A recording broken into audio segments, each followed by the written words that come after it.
काय नाव तुझं? माझं नाव वैष्णवी, पण मला सगळे लाडानी दिदूबाई म्हणते.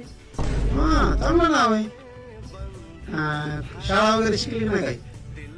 कितीला आहेस? मी 7वी फेल झाली म्हणून मला शाळेतच घातलं नाही 8वीला. अहो तुमची पोरगी लयच गरीब आहे हो. आमची शेजारी लय डेंजर आहेत. आम्हाला भांडकुळ पोरगी पाहिजे होती. ही जरा जास्तच गरीब आहे. आता काय कसं करावं किंवा बरे चहा कोणी केलाय? ह्याच्यात साखर कमी, पत्ती कमी, उकाळलं पाणी दिले नुसतं. इथं काय हटला भिटलामध्ये बसलात का काय? साखरच कमी, पत्ती जास्त झाली, हे आणि ते. घरी तर ढुळूक पाणी पित असतात. दुधामध्ये भलतं पाणी असतं, त्याला चहा करून उकळून पित असतात. आणि इथं येऊन नाटकं लावली तर पेईत असलं पेराय तर उठून जा. इथं काय हटलात बसलात का काय? इथं शानपट्टी शिकवायला लागलात. नाही मी भांडत नव्हते. शेण भांडण्यासाठी तुमच्या भांडकुदळ आहे ना.